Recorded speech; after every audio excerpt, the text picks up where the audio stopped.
So that's Andrew Breitbart talking at CPAC. He was a guest on our show. He joined our panel at CPAC as well. So is this the videotape? This is from BuzzFeed. This is a clip from PBS's Boston affiliate, WGBH. It shows President Obama, but back in his Harvard Law School years, speaking at a rally in support of racial equality among the faculty at Harvard Law School, giving a glowing introduction to Professor Derek Bell, who was the first tenured African-American professor of law at Harvard University. Now, Breitbart's video clip from that introduction then shows Obama's friend, Charles Ogletree, another Harvard law professor, commenting on this clip. Listen. Open up your hearts and your minds to the words of Professor Derek Bell.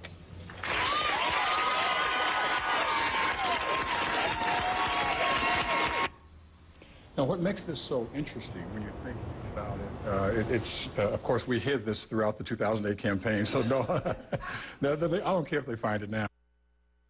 This morning is Joel Pollak. He is the editor-in-chief of Breitbart.com. Nice to have you joining us. So is this the video that Andrew Breitbart was talking about at CPAC? Is that it, what I just showed?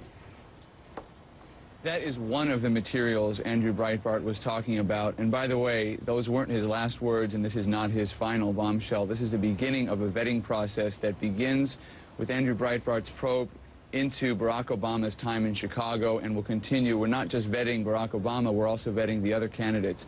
But the mainstream media won't and didn't vet Barack Obama, and that's why Andrew Breitbart threw down the gauntlet there at CPAC. Okay, so then let's go back to the clips that I just showed. What part of that was the bombshell? Because I missed it. I don't get it. What was a bombshell? Well, the bombshell is the revelation of the relationship between Obama and Derek Bell. Obama didn't just lead a protest on behalf of... Okay, so he's a Harvard Law student and a Harvard Law professor, yeah.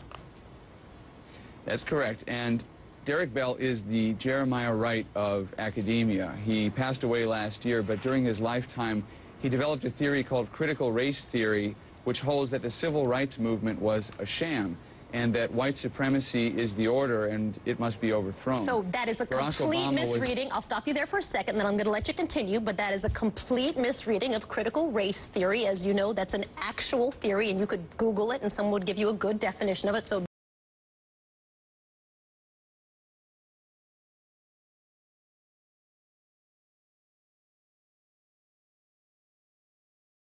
no, that's an actual theory, and you could Google it, and someone would give you a good definition of it. So that's not correct. Well, in what way is it a critical misreading? Can you explain to me? Do you know what explain to your readers what critical race theory is? I'm going to ask you to continue on. I'm just going to point out that that is inaccurate. Keep going. Tell me what the bombshell is. I haven't seen it yet. Well, wait a minute. You've made a claim. You've made a claim that my characterization of critical race theory as the opposite of Martin Luther King is inaccurate. You're telling your viewers that, but you're not telling them what it is. Critical race theory looks into the intersection of race and politics and the law, and as a legal academic who would study this and write about it, he would advance the theory about what exactly happened when the law was examined in terms of racial politics.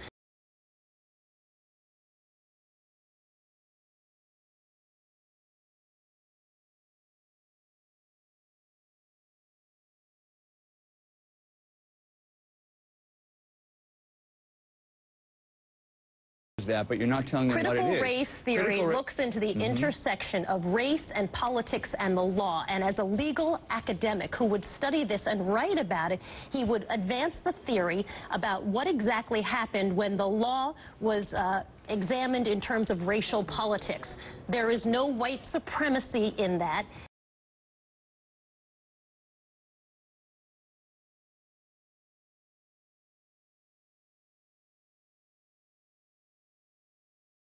There is no white supremacy in that. It is a theory. It's an academic theory, and as one of the leading academics at Harvard Law School, he was one of the people as part of that conversation. So that is a short definition of it. I'm glad we've got you.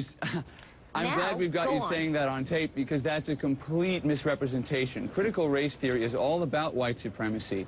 Critical race theory holds that civil rights laws are ineffective, that racial equality is impossible because the legal and constitutional system what I just in America said, the intersection is of race and politics when it comes to No, but you said law. white supremacy is not part of it. I'm trying to figure out what's the bombshell. No, this is critical. This is critical. This is critical. It's not critical. What's the bombshell? This is critical. You can't derail this, Soledad. White supremacy is the heart of critical race theory, and Obama knew it. And by the time Obama embraced him at Harvard Law School, Derek Bell had already given a speech in Chicago just 2 months before that caused a sensation, which was about how white supremacy was still the order of the day and that black people were fooling themselves if they thought civil rights and equality were achievable goals. He said this, and one of the people who came to his defense, by the way, was Jeremiah Wright, with whom Bell had correspondence over the years. This is a connection that is very important. So your point, you're trying to make the point that Derek Bell was somehow a serious radical. Is that what you're trying to say? And by connecting President Obama to Derek Bell, a Harvard Law student, to a Harvard Law professor, the first black tenured professor at Harvard Law School, you're trying to make that connection. Is that the bombshell? Don't believe me. Believe Henry Louis Gates, Jr., who said that Derek Bell had a blind spot for anti-Semitism. Don't believe me. Believe one of Derek Bell's fellow African-American colleagues at Harvard. There are plenty of people who debated that theory. There's no question about it. But if your bombshell is that Derek Bell is a radical? Is that what you're trying to say? I'm just trying to understand what the bombshell is, because I haven't seen a bombshell yet. The bombshell is happening. The bombshell is happening right here on this program, where we've got a story, and you're not interested in telling your viewers who Derek Bell actually is. You want to come in and obfuscate and tell me that I don't know what critical race theory is, that white supremacy has nothing to do with it, that Barack Obama was just embracing a guy. This is about Barack Obama's connection to a radical legal theory that he didn't just embrace when he was a student at Harvard. When he was a teacher at the University of Chicago, he forced his students to read Derek Bell, including some of the most inflammatory readings. A lot of law students read Derek Bell. It's part of the... You really do not understand critical race theory, number one.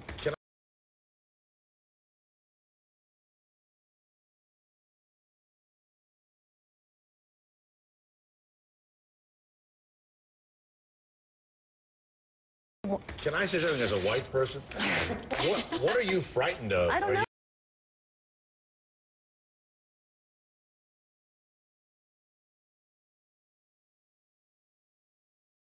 What are you frightened of? I don't know. Are you frightened that some black people are going to do something to you? You have a group of individuals. If you and I were black, we would be madder than hell. But we're not. And so we are white people. There are more white people than black people. And so there's a struggle that's been going on. And so in a struggle, you talk about a lot of things. There's anger, there's resentment. And so what are you frightened of? What do you think Barack Obama is going to do? Is there a secret black movement that's going to start killing white people? What are you talking about? As a white guy. I'm glad you played the racism card. You've accused me of being a racist. White. I'm accused of being white. That's all I've accused you of. No, you've accused me of being afraid of black people, and it doesn't even deserve a response, but let me respond anyway. Sure. No, I'm not afraid that black people are going to be violent and take over the country.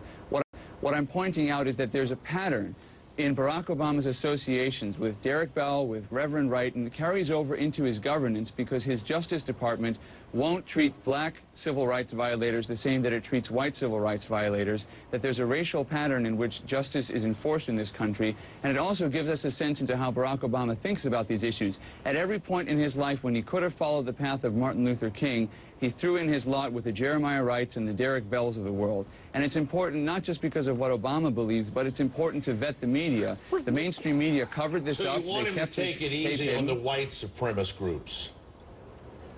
That exactly. Is that it? I'm just asking. I mean it. I'm just asking. Why don't you just ask the question? Why don't you ask the question without knowing a thing about me or what I believe? This is typical mainstream media behavior. I'm just looking at your skin. Challenging That's you. all I'm looking at. I'm just talking white guy. So you're judging me by the color of my skin. Yes, I am. I sure am. Yeah, that's exactly what Andrew Breitbart. If I could interject, I feel like a video of you watching Rush Limbaugh, listening to Rush Limbaugh, and I release it and say this guy's an idiot because he listens to Rush Limbaugh. It doesn't really say much about you. I bet you don't even know what time Rush Limbaugh airs in your... I do. I think there's a different point also that needs to be discussed, which is why are we looking at this video in 2012? Why didn't we see it in 2008. And it was on 2008. It was on the internet for 4 years. We didn't see the entirety. Jeremiah Wright was more divisive. I was following the 2008 election very closely, as you know, at this organization. This video, in its entirety, was not a part of the political discussion. It was in a documentary that aired right before the election. Hold on, Soledad. In the documentary, it showed video, no audio, and only small clips with voiceovers. Just the raw video. Why didn't we see this? Of what? Of hugging Derek Bell, the renowned Harvard law professor, who, when he died... Hold on. This would be something for the public to decide, not for the media to decide, and I think that that is a worthy discussion to have, which is that the media, as a gatekeeper of information here, did not allow this to be put into the public square, and to say to, you know, for then Senate candidate Mr. Obama, tell us about your days at college. What were your thoughts about that? How have you evolved? Hang on, Errol, go ahead and jump in. Hey, Joel, stay with us. George Bush hugged Kenneth Lay, and we found that he was a horrible person. Well, but I mean, these would be interesting questions. I actually was on the Harvard campus around this time when they were developing critical race theory and so forth, and it certainly wasn't some sort of radical movement. It was a bunch of professors basically talking to other professors. The students could listen in, the students would participate. Wasn't this a worthy conversation in 2008? Hang on, let him finish. The fact that Breitbart and what's left of his organization now wants to sort of posthumously smear Derek Bell, and then sort of by implication bridge that to into the presidential campaign, I would predict is going to be irrelevant. I mean, we know a lot about this president. I don't think you're going to take the selected snippet from the Breitbart organization and overwhelm what hundreds of millions of people now know about the president from 4 years of governance. I absolutely agree with that. My point is this. Listen, when I was in college, I was a vegetarian and an animal rights activist, and now I love prime rib. So I'm not saying that this is an indictment of President Obama or Derek Bell. What I am saying is that this is an indictment of the mainstream media that did not open this conversation back in 2008 with the full video, with the full audio. It did not. And we didn't have this conversation for the American people. We didn't broach this to the then candidate, Senator Obama, to discuss his background, which is all go back to Joel. I want to go back to Joel, because when we started, Joel, you said this is one of numerous bombshells. So I bet you and I are going to be talking a lot over the next couple months if you've got a lot of different bombshells. Give me a preview of what else is coming. Well, I think in the coming days ahead, you're going to learn exactly what Derek Bell was about, what critical race theory was about. And yes, it was a radical movement. That's why Charles Ogletree said that he wanted to keep this video hidden, that he kept it hidden to an audience that was shooting it, and they laughed. It was, if you watch that clip, by the way, the entire audience is white, it looks like, from the back of their heads in that videotape. It's being shot, and they laugh. You don't think that that was... Wait, so you want to judge the reactions of the audience by their race? You know, that Soledad would I'm count only as pointing racism, out a wouldn't it? fact. I'm only pointing out a fact, which is when you see the audience, it's a bunch of white people, and he says it's being shot, and he laughs.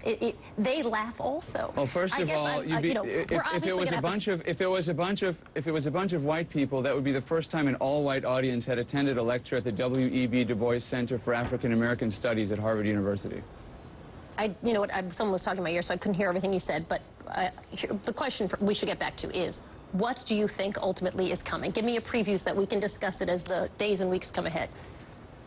What's coming is what Andrew Breitbart called the vetting. We're going to go through the past of Barack Obama and the present, the 4 years that he's been in office relating to his economic performance, his encroachment upon constitutional rights, his foreign policy. And it's not just about Democrats. We're going after Republican candidates as well. Anybody who would lead this country has to be properly vetted, and we cannot have what happened last time. I think Amy Holmes is exactly on the money. It's not about the mainstream media deciding these issues for us. It's about citizens deciding for themselves. And if the media won't expose what's going on, then citizen journalists will come to the fore, and we will expose the truth that the media wants to hide. I'm sure looking forward to all of that coming forward. It's nice to have you. Joel Pollak is the editor-in-chief of Breitbart.com.